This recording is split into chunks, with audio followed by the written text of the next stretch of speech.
Good morning. This is Ellen Wolter with Minnesota Compass, and we are going to go ahead and get started. Thank you for joining us today for learning about tips for using Minnesota Compass data. I am a research scientist with Minnesota Compass, and I will also share with you a little bit about our project as well. Before we get started, I have just a few housekeeping items. If you could make sure that you have muted your phone just to eliminate any unnecessary noise in the background. There will be a couple of opportunities to answer questions, so I'll stop midway through and give folks a chance to answer questions. And you can type your questions into the question box in your webinar feed, and then I will also answer questions at the end of the presentation so that folks have a couple of different times to put their questions through. Again, you can type your questions into the question box, and I will read it out and answer the question for everyone. All right, so we're going to go ahead and get started. So as I mentioned, just a brief introduction for those of you who may not be familiar with Minnesota Compass. We are a project of Wilder Research, and we are a social indicators project that aims to provide a common foundation of information for communities across the state to measure their quality of life and to measure the populations that are doing well in their community and then populations that may be more vulnerable. What we do is we try to provide a source of information that is useful for policymakers, business, and community leaders and concerned individuals so that you can take the information that we provide and use it in the work that you're doing, whether it's policymaking or grant writing or fundraising or program development. These are the topics that we provide on Minnesota Compass. We don't provide every single data topic every single data source for each topic. We work closely with community advisory groups to select 3 to 4 specific data indicators that they feel are important to measure across the state. So education, for example, we have 3 data indicators that we measure and include on the website and curate that data for your use. But we don't include every single data topic on education. And that's the case for all of our topics as well. So today we're going to share 4 tips for using Minnesota Compass data. And as I mentioned, if you have questions, feel free to ask them midway when I stop and at the end of the presentation as well. So tip number 1, when you're thinking about using Minnesota Compass data, think about integrating our data into the initial and long-term assessments that guide your work. So let me describe a little bit about what that means. This chart gives you an idea of how people use data across a spectrum. So there's baseline data, you benchmark your data, and then you observe change over time. So you're looking at trends in terms of your community or the indicator you're looking at. So baseline data would be program development or fundraising or thinking about resource allocation or a needs assessment. And Minnesota Compass data works really well for these initial assessments. Benchmarking data tends to be more program evaluation data or thinking about how to look at different milestones for maybe reassessing priorities for your organization. And that's where you're pulling in information from maybe program surveys that you're doing or client interviews, but that's not the information that Minnesota Compass provides. And then we also provide information on long-term trends, so monitoring long-term data trends over time, over a period of 5 and 10 years. And then also that allows you to think about reassessing your priorities as well. So the initial assessment and then the long-term observation change over time is really where Minnesota Compass works well for how you might want to think about integrating our data into the work that you do. So just a couple of words about our data sources for those of you who may not know. Minnesota Compass takes secondary data sources. So these are data sources that have already been collected by another organization or maybe stated agency, and then we take that information and we compile it, we analyze it, and we organize it in a way that makes it useful for the work that you do and provide it on our site. So these are just a couple of our data sources that we have. We use a lot of census data, so population estimates or American Community Survey data, but we also use a lot of data that comes from state agencies, so the Department of Education, the Department of Health, And then some other organizations that are federal, the EPA or the Centers for Disease Control, specific to some of our health measures. We have around 50 data sources that we provide across the site. So tip number 2, get to know the data sources that you're using. So one of the things we know about data is that all data sources they have a specific methodology, assumptions, and caveats. So as you use the data that Minnesota Compass provides, we encourage you to get familiar with the data sources and learn how they were collected, and think about their underlying assumptions and what that means for the work that you may be doing. It'll help you to understand where to integrate those data points and maybe where not to integrate some of those data points. So this slide shows you where we provide our data notes on our site, and I'll give you a little demonstration too. But if you're looking at a chart, you can switch over to the data and notes so that you can read specifically what those data and notes say. And it gives you information about the data source. We provide a link to the data source, and then some specific caveats to think about. So I'm just going to switch over to our website really quickly so you can see how this works. So say you're going to look at education. You go to By Topic, and you select Education here. Maybe you're interested in third grade reading scores, and you have a specific maybe area that you're interested in. We'll go to Central Minnesota just as an example. So here's the chart. And then if you want to switch over to the data and notes, you can select on the gray bar here, and it will pull down. So it'll show you a different look, a different view of the data, which is a chart, but it will also show you all of the data notes that you may want to think about reviewing and considering before you are integrating it into a report or fundraising, or maybe a grant report that you're working on. And then if you want to dive even deeper into the source and learn more about it, you can click directly to the specific source, and this source comes directly from the Minnesota Department of Education. So just switching back here to the slide. So just as an example, so the Minnesota Comprehensive Assessments, that's third grade reading scores, eighth grade math scores, and a myriad of other scores as well. But third grade reading scores and eighth grade math scores are what we provide on our site. So did you know that not all Minnesota students take the MCAs? So public school students, of course, take the MCAs, but it doesn't take into account private schools, for example, or those who may receive special education services or other eligibility requirements. The MCA exams are administered during the spring. So as you're thinking about reporting which data year the data represents, 2019, for example, represent the 2018-2019 school year, not the 2019-2020 school year. And then trending MCA data prior to 2012 is not possible because this this test was changed around 2011. And so from that point forward, that data can't be trended because the test is so different. So just a couple of things to think about, a few examples of data sources and ways in which you may want to get familiar with the data as you're reporting it out and using it in your work. So I'm just going to pause here to see if anybody has any questions. Again, feel free to enter the questions into your question box, and I will read them out and answer them.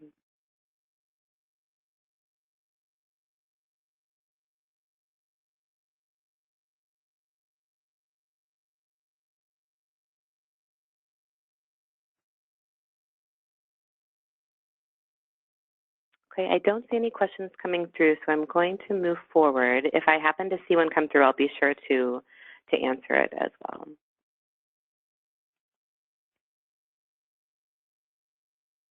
So tip number 3 is to get to know the margin of error. So the margin of error, it really helps you to understand the reliability of a data source and the threshold by which you can trust a data point. And Minnesota Compass has a specific threshold in which we provide data. So there's margins of error that we simply don't provide because we don't believe that they are reliable. So everything that we put out on the site, we believe is reliable. But it still means that if you're working with maybe populations in smaller geographic areas or that have a smaller sample size, we'd recommend that you just be aware of the margin of error and what it looks like. So thinking about the margin of error, all surveys have a margin of error. And so particularly when you're working with census data in terms of American Community Survey data, not decennial census, which does not have a margin of error because it's a full count of the population. But American Community Survey data would be one example. So this is just one example, not using ACS data, American Community Survey data, but polling data. So you often see margins of error in polling data. And so this is just an example to give you a feel of what this looks like. So this is a recent poll from the New York Times, and they have Bernie Sanders up 25%. So the margin of error from this survey is about 5%. So keeping that in mind as you're thinking about it, comparing across groups, so the range of reliability is really between 20 and 30% as you're adding in that margin of error.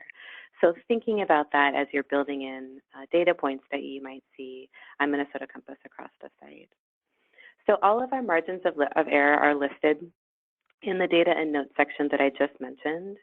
So you would go to that area again, and here is where the data chart, what the data chart looks like. And you can select the view error margins here. And then the chart will change, and so it will look like this, and it will show a specific error margin. So this data indicator is the percent of the population below the federal poverty level in the past 12 months by race. And so if you look at the 2018 data point, you see that the estimate is about 20%, and the margin of error is about 2%, which is really not very high. It's pretty low. So just so you're aware where our margins of error are listed. And I'm just going to show you a quick example on our site again. So if we'll go again to poverty. So poverty is listed under our economy topic. You select poverty. And the area that or the indicator that I was looking at was under statewide and was under by race. So you'd want to again scroll over to the data and notes. And so if you're looking for that margin of error, you would select that here. And so you could scroll over and see what that looks like. And here's the margin of error. So margins of error are important if you're, again, working with smaller sample sizes. So that might be areas that are in smaller geographic areas or groups that tend to have a smaller sample in a survey. And they're important as you're thinking about comparing groups, comparing geographic areas, and then measuring change over time. And so just being aware that when those margins are large, and by large meaning, maybe 7 to 10%, being aware that when you're comparing, that sometimes those comparisons won't be as valid if your margins are quite high. So tip number 4 is to make connections with Minnesota Compass data to tell your story. A couple of examples of that. The first is we often find a data point that is so interesting. So poverty rate maybe in a certain geographic area. Well, there are lots of ways to add some more context to what that data point looks like. And that's one way of doing that is creating connections with different types of data. So for example, maybe we're looking at jobs as a data point. Well, how does the jobs data connect to education in a certain area? For example, the number of people that have high school diplomas, or the number of people that are graduating from high school in a certain area. And then maybe poverty. How does the jobs number connect to poverty in a certain area? So building connections in terms of a topic, but then also creating connections in terms of a geographic area. So there are lots of ways that we can benchmark the data points that we have. And thinking about benchmarking maybe a city to a county, or even thinking about a city to a whole in a specific region, like a MIF region, and thinking about where that data, the context of that data exists compared to another geographic area. And then finally, thinking about a current data point and how it has changed over time. So what does the trend data look like? Are things getting better over time? Have they been decreasing over time? What does that trend data look like, and what does that tell us for the story that we're trying to tell for our work? The other way that we can create connections is by using other data sources. Minnesota Compass is a wonderful resource for information and data, and we're so happy that you're using it. And there are lots of other data points and data sources that you can pull in to provide more nuance and context to tell your story using data. So these are just a couple of examples, and I'm sure many of you have other examples too. But telling a story using data is really wonderful if you're able to pull in as many data sources as possible. So program records, social media is even one example, getting feedback from people in that way. Program surveys of sorts, of course, and participant interviews. Maybe you have a community advisory group where you're pulling in feedback and getting information to help tell your story as well. So just an example of what this looks like. One example to help build in additional perspectives and context around a data point would be qualitative data.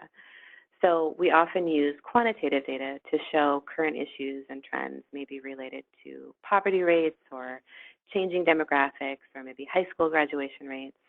But qualitative data really can help to provide more nuance around a specific data point. So providing more context, maybe confirming that this change is actually happening in a community, or maybe thinking about specific community perspectives and experiences that help to identify more about what's happening around poverty. Why is poverty occurring? What are the challenges that people living in poverty experience? So this is just an example. We held some listening sessions a few years ago across greater Minnesota. And so this is an example from some of the qualitative data that we collected in those sessions. So an example of a quantitative data point would be using census data to understand how we are growing and changing and becoming more racially, ethnically, and culturally diverse in rural communities. And qualitative data, some of the things that we learned as we traveled across the state and listened to communities experiencing this growing racial, ethnic, and cultural diversity is there was feeling from many people who attended our sessions that this is an economic strength for their community, the way in which their communities were changing racially and ethnically. Sometimes some of the challenges they experienced were some of the cultural and language barriers that challenged their ability to integrate into a specific community. And then some people expressed the challenge of not having enough integration efforts to create a welcoming community where they lived. So you can see the way in which both of those data sources tell a very specific story, and then bringing them together becomes an even more powerful and helpful story as you're thinking about maybe the work that you'd want to do in your community. So I'm going to stop there and just see if anybody has any questions. Oh, I see one coming through right now. Just a second here. So it says, how do you access participant interviews? So I think there's a lot of ways that you can access participant interviews. Minnesota Compass doesn't provide qualitative data on our site, although we've had people ask us, and maybe that's something we'll do down the road. But participant interviews is something that you could do within your organization. It's certainly something that you could, if you're looking for academic studies or maybe some white papers that people have done in a certain topic, there might be something already out there that you could pull down and review. It wouldn't be specific to your area, but it's something that you could certainly learn from. So I would say, thinking about implementing something yourself, or thinking about maybe something other organizations have done in your community, or working together as organizations to do some sort of participant interviews would be a couple of options. And then for the person who put this question in, I'd be happy to talk with you more about other examples and other ways that you could do this. This is also something that Wilder does, so if this is something you're interested in, we could talk more about that too. So there's a comment here that says, I think Compass providing qualitative data would be helpful because it's so time consuming. So that's helpful to know. I appreciate that. And so we'll definitely incorporate that feedback moving forward. Any other questions? Well, I'm just going to move forward, and feel free to type in questions as you have them. I'm just going to say a quick thank you to our funders who fund Minnesota Compass. Minnesota Compass is a free, accessible resource for all of you to use, and we couldn't do that without the support of this consortium of funders who make this possible and who believe in data-informed decision-making. So we really appreciate their support.